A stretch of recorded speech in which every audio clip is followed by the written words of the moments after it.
one time I was working as a waiter at a restaurant, and somewhere between 2005 and 2008, probably 2007, when this actual incident occurred. And I had a customer, she come in and she was talking to me. I don't remember what started the conversation, but she was saying that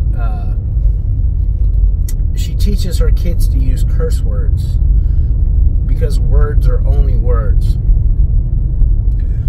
Well, this woman also looked very distressed. Like, she just looked stressed out. Like, you can tell when people are going through a mental crisis, and their body language and their eyes, their hair, everything's just kind of off.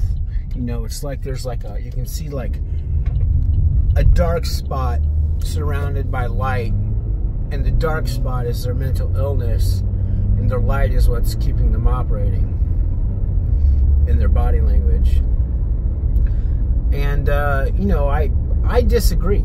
Like, maybe this is something that you have considered and maybe gone down a rabbit hole in the chain of logic. You say, well, I teach my kids to use curse words too. We just, you know, jump up and down in the bed and say F you and all sorts of things. Like, what about Bob? Tourette syndrome. What about Bob? The thing is, though, words do have a meaning. And the fact that, you know, you're listening to me right now talking, that something is being conveyed because words do have a meaning.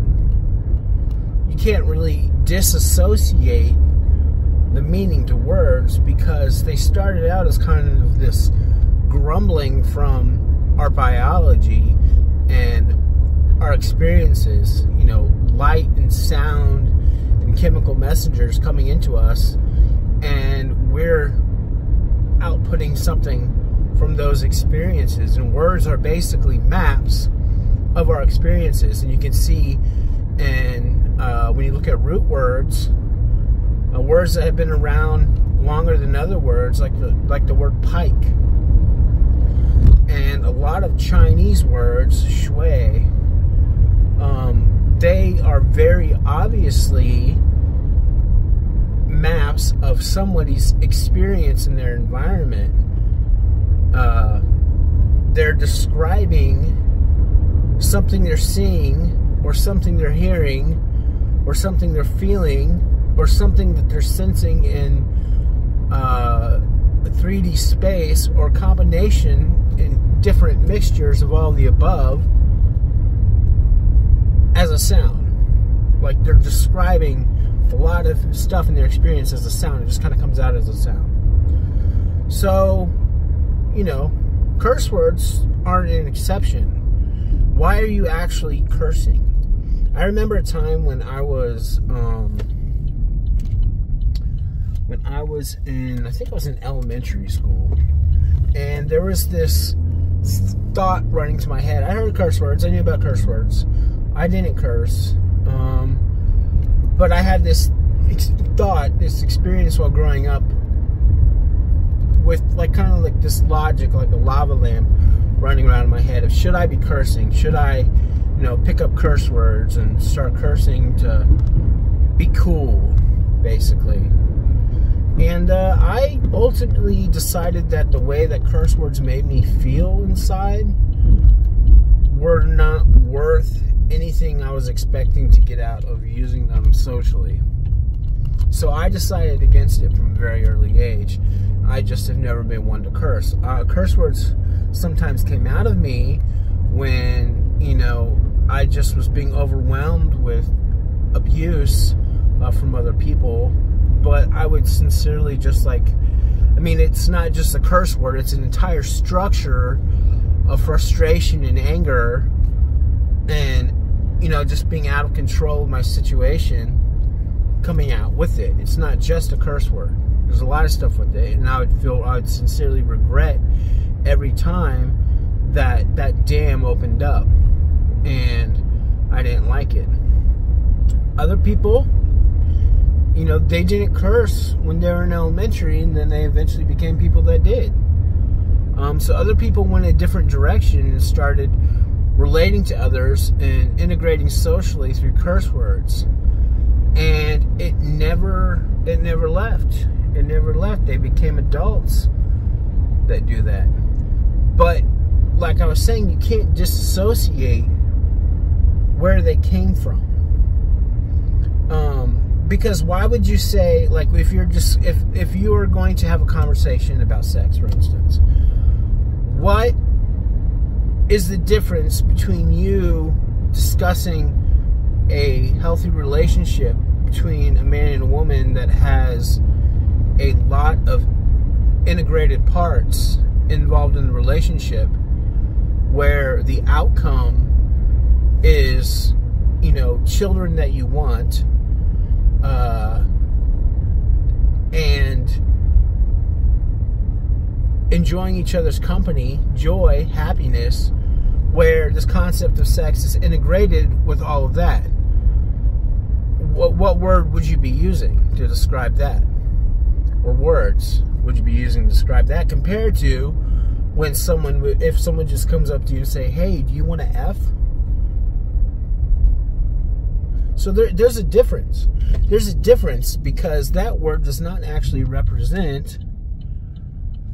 If we were living in a healthy society, in a better world, we wouldn't be describing our relationships like that. We wouldn't want to describe our relationships like that. No, this is my loved one.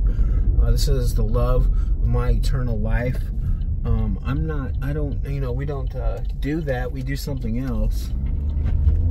We do something that is nurturing to our existence and the existence of the child we're going to produce in the process. And it just can't be described by that. That is degrading. It's basically, curse words are defacing our entire environment, right? And people are choosing to deface their environment and their experience of life through the expectations that they're going to integrate better socially. Because this is what we have. When you go outside and you look at the trees and you look at the wind blowing, do you say, look at all these effing trees? In what context would you say that, actually?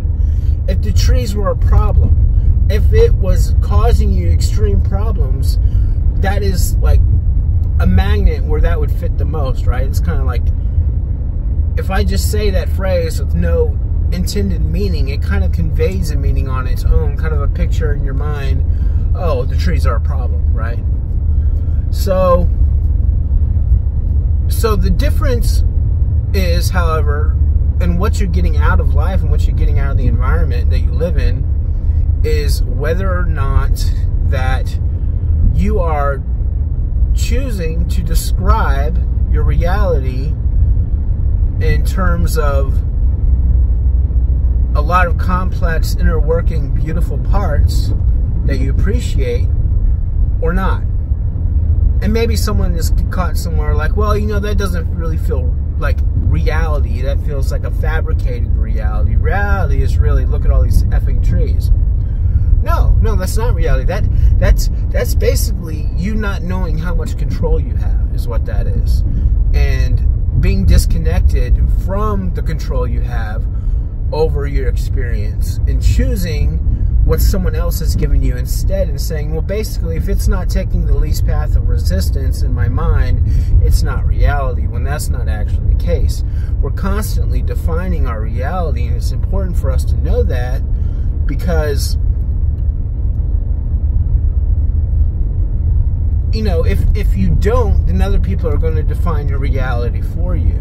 And you're not going to be living the best life you can live when, there is so much goodness in the world and in the universe and in our life and our existence, and so many things to discover. We need to start working on it now. We need to start working on defining our reality better now, because we can keep going on and on and on and on, and it's only going to get better the more work that we put into describing a good reality and having a conscious together of a good reality. When we actually are conscious of being in a beautiful place and we're experiencing that together, there's a synergy that develops between us. And because we're describing it that way, because our children are growing up in a world where it's described that way and reality is a magical place, that is how things are. Just as the same as if you were being given a conscience that you are living in a really bad place. It works the same way. You know, this kind of makes me think of something where, you know, people say that you can't change people, only God can change people. You know, it's true as long as you're connecting it to the fact that you're supposed to be doing God's will, and maybe, but it's kind of disconnected from that fact at the same time, and so you're kind of alienating yourself, or you're alienating somebody else by telling them that. When people give the devil a lot more power, they don't want their kids being around bad influences. So basically, you don't want your kids around bad influences because they're going to be changed in a way you don't want. But good influences are not going to change them no matter what. It's just not possible. So you see the obvious problem there. It's a problem. Yes, you can change people. You can change people by being a positive influence. And we can change each other, and we can define a better reality. And one major thing that we can do is to remove the words from our vocabulary that are degrading it and each other. Thank you.